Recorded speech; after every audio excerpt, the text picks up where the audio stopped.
പരിശുദ്ധ പരമ ദിവ്യകാരുണ്യത്തിന് എന്നേരവും ആരാധനയും സ്തുതിയും പുകഴ്ചയും ഉണ്ടായിരിക്കട്ടെ. ഈശോയിൽ എത്രയും സ്നേഹമുള്ളവരെ, ഈ ദിവസത്തിൻ്റെ അവസാന മണിക്കൂറുകളിലേക്ക് നമ്മൾ പ്രവേശിക്കുമ്പോൾ ഈശോയുടെ വചനം ധ്യാനിച്ച് ഈശോയെ ആരാധിച്ച് ശാന്തമായി ഉറങ്ങാനുള്ള അനുഗ്രഹത്തിനായിട്ട് നമുക്ക് പ്രാർത്ഥിക്കാം. ദൈവം നൽകിയ എല്ലാ നന്മകളെയും നന്ദിയോടെ ഓർത്ത് കർത്താവിൻ്റെ സന്നിധിയിൽ നമുക്ക് ശാന്തമായി പ്രാർത്ഥിക്കാം. യോഹന്നാൻ്റെ സുവിശേഷം 10-ാം അധ്യായം 1 മുതൽ 10 വരെയുള്ള തിരുവചനങ്ങളാണ് നമ്മൾ ഇന്ന് ശ്രവിക്കുക. ഇത്രയും ദിവസം നമ്മൾ വായിച്ചു കേട്ടത് യോഹന്നാൻ്റെ സുവിശേഷത്തിൽ തന്നെ അപ്പത്തെക്കുറിച്ചുള്ള പഠനമാണ്. അതിൽ മുഴുവനും ഈശോ ഇങ്ങനെ തുടരെ ഈ ദിവസങ്ങളൊക്കെ കർത്താവ് തൻ്റെ ജീവൻ്റെ ഭോജ്യമാകുന്ന അപ്പത്തെക്കുറിച്ചാണ് പറഞ്ഞത്. ഞാനാണ് ജീവൻ്റെ അപ്പം. ഇന്ന് കർത്താവ് നമ്മളോട് പറയുന്നത് ഞാനാണ് വാതിൽ എന്നാണ്. നല്ലൊരു വാതിൽ, എല്ലാവരെയും സംരക്ഷിക്കുന്ന ഒരു രക്ഷാ കവചമാണ് ഒരു നല്ലൊരു വാതിൽ എന്ന് പറയും. ഈശോ പറയുന്നത് ഞാനാണ് വാതിൽ, എന്നിലൂടെ പ്രവേശിക്കണം, എൻ്റെ ആടുകളെ ഈ വാതിലിൽ കൂടെ ഞാൻ സംരക്ഷിക്കുമെന്ന് ഈശോ പറയാണ്. ഈശോയുടെ സംരക്ഷണത്തിൽ നമ്മളെ തന്നെ ഈ രാത്രി ഭരമേൽപ്പിച്ചുകൊണ്ട് നമുക്ക് പ്രാർത്ഥിക്കാം. വിശുദ്ധ ഡൊമിനിക് സാവിയോ ദിവ്യകാരുണ്യത്തെ ഒരുപാട് സ്നേഹിച്ചിരുന്ന ഒരു കൊച്ചു പയ്യനാണ്. കുട്ടികളുടെ വിശുദ്ധൻ എന്നൊക്കെ നമ്മൾ ഡൊമിനിക് സാവിയോയെ പറയാറുണ്ട്.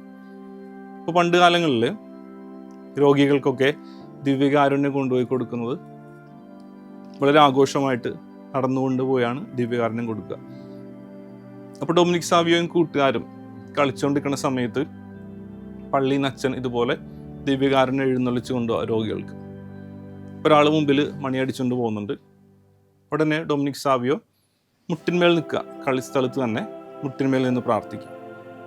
അപ്പോൾ ഈ ഡൊമിനിക് സാവിയോയുടെ അടുത്ത് പ്രായമുള്ള ഒരാൾ കോട്ടൺ സ്യൂട്ടൊക്കെ ഇട്ട് വെൽ ഡ്രസ്ഡ് ആയിട്ട് നിൽക്കുന്നുണ്ട്. അപ്പോൾ ഡൊമിനിക് സാവിയോ നോക്കുമ്പോൾ ഈ മനുഷ്യൻ മുട്ടിന്മേൽ നിൽക്കണില്ല. അപ്പോൾ ഡൊമിനിക് സാവിയോ ഇയാളോട് പറയുന്ന അങ്കിളെ, ഈശോയെ കൊണ്ടുപോകുന്നത് കണ്ടില്ലേ, മുട്ടിന്മേൽ നിൽക്കാൻ പറയുന്നത്. അപ്പോൾ അദ്ദേഹം തൻ്റെ നല്ല ഈ വസ്ത്രത്തിൽ നോക്കിയിട്ട് പറയാം, മുട്ടൂത്തി നിന്ന് കഴിഞ്ഞാൽ ഈ ഡ്രസ്സിൽ അഴുക്കാവും എന്ന് പറയുന്നത്. ഉടനെ ഡൊമിനിക് സാവിയോ തൻ്റെ ഡ്രസ്സ് ഊരി താഴ്ത്തിട്ട് കൊടുത്തെന്നാണ് പറയാം. ഇതിൽ മുട്ടൂത്തിക്കും. ഇതിൽ പറയുന്നത് എൻ്റെ വസ്ത്രം മോശമായാലും കുഴപ്പമില്ല, പക്ഷേ എൻ്റെ ഈശോയെ എല്ലാവരും ആരാധിക്കണം. ഇവിടെ ഡൊമിനിക് സാവിയോ ആ മനുഷ്യന് നല്ലൊരു വാതിലായിട്ട് മാറുകയായിരുന്നു. ആ മനുഷ്യൻ്റെ ഹൃദയത്തിലെ ദിവ്യകാരുണ്യ അനുഭവം അത് നിലനിൽക്കാനായിട്ട് നല്ലൊരു വാതിലായി മാറിയ ഒരു കൊച്ചു പയ്യൻ വിശുദ്ധ ഡൊമിനിക് സാവിയോ. പ്രിയപ്പെട്ടവരെ, നമ്മുടെയൊക്കെ ഡ്രസ്സിൽ അഴുക്കായി കഴിഞ്ഞാൽ അത് കഴുകിക്കളയാൻ പറ്റും. പക്ഷേ മനസ്സിലെ അഴുക്കും ഹൃദയത്തിലെ കറയും അത് കഴുകിക്കളയാനായിട്ട് ഭയങ്കര പാടാണ്. പക്ഷേ ഈ കറയെ പൊതിഞ്ഞു പിടിച്ചുകൊണ്ട് നമ്മൾ പലപ്പോഴും മാന്യതയുടെ ശ്രേഷ്ഠതയുടെ വസ്ത്രം ധരിക്കുന്നവരാണ്. തമ്പുരാൻ്റെ മുമ്പിൽ നമുക്കിന്ന് ആത്മാർത്ഥമായിട്ട് പ്രാർത്ഥിക്കാം. ഈശോ പറയുന്നത് ആടുകൾ എൻ്റെ സ്വരം കേൾക്കുന്നു, ഞാൻ അവയെ പേരു ചൊല്ലി വിളിക്കുന്നു എന്നാണ്. ഹൃദയം നിർമ്മലമാക്കി കാക്കുന്നവർക്ക് കർത്താവിൻ്റെ സ്വരമായിട്ട് മാറാൻ പറ്റും. കർത്താവ് പറഞ്ഞതുപോലെ നല്ലൊരു വാതിലായിട്ട്, സ്വർഗത്തിലേക്ക് തുറക്കുന്ന, സ്വർഗം കാണിക്കുന്ന നല്ലൊരു വാതിലായിട്ട് മാറാൻ പറ്റും. നമുക്ക് ദൈവം നൽകിയ അനുഗ്രഹങ്ങൾ ഓർത്ത് നന്ദി പറഞ്ഞുകൊണ്ട് പ്രാർത്ഥിക്കാം.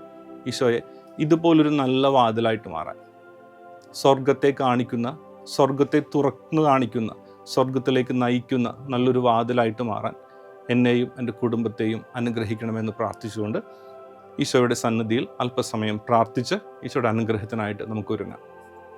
എത്രയും സ്നേഹമുള്ള ഈശോയെ, ഞാനാണ് വാതിലെന്ന് ഇന്നത്തെ സുവിശേഷത്തിലൂടെ ഞങ്ങളുടെ അരുൾ ചെയ്തല്ലോ.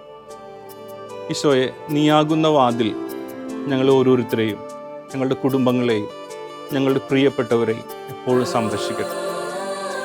പ്രിയപ്പെട്ട ഈശോയെ, നീയാകുന്ന വാതിൽ ഇങ്ങനെ സുരക്ഷയായിട്ട് നല്ലൊരു കോട്ടയായിട്ട് ഞങ്ങളുടെ ജീവിതത്തിലുള്ളപ്പോൾ മറ്റൊരു കവർച്ചക്കാരനും ഞങ്ങളെ അപഹരിച്ചു കൊണ്ടുപോകില്ല എന്ന് ഞങ്ങൾ മനസ്സിലാക്കുന്നു. ഈശോ, നിൻ്റെ ഹൃദയത്തിൻ്റെ വാതിലിൽ, നിൻ്റെ ഹൃദയത്തിൻ്റെ ഉള്ളിൽ നിൻ്റെ സ്നേഹമാകുന്ന വാതിൽ കൊണ്ട് അടച്ച് ഞങ്ങളെ ഭദ്രമായിട്ട് പൊതിഞ്ഞു പിടിക്കണമേ.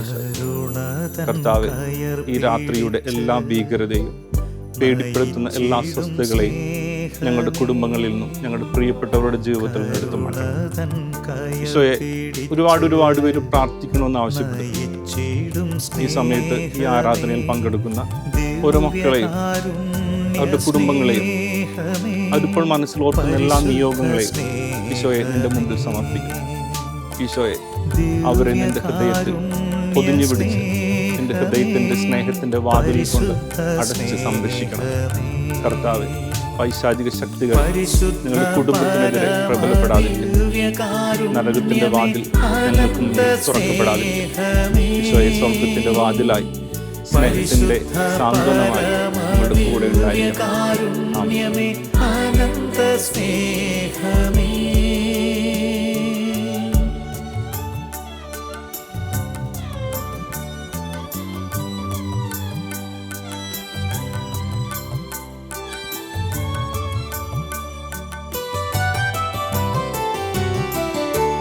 ആഴി തന്നഗാധത്തേക്കാൾ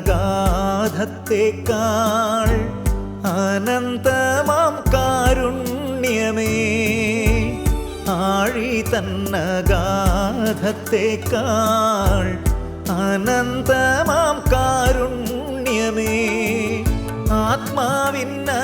കുരിശിന്റെ അടയാളത്താലെ ഞങ്ങളുടെ ശത്രുക്കളിൽ നിന്ന് ഞങ്ങളെ രക്ഷിക്കാൻ നിങ്ങളുടെ തമ്പുരാനെ, പിതാവിന്റെയും പുത്രന്റെയും പരിശുദ്ധാത്മാവിന്റെയും നാമത്തിൽ ആമേൻ.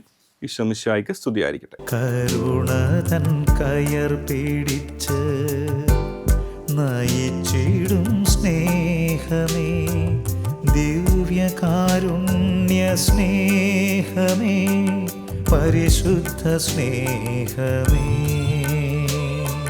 പരിശുദ്ധ പരമദിവ്യകാരുണ്യമേ, അനന്ത സ്നേഹമേ, പരിശുദ്ധ പരമദിവ്യകാരുണ്യമേ, അനന്ത സ്നേഹമേ.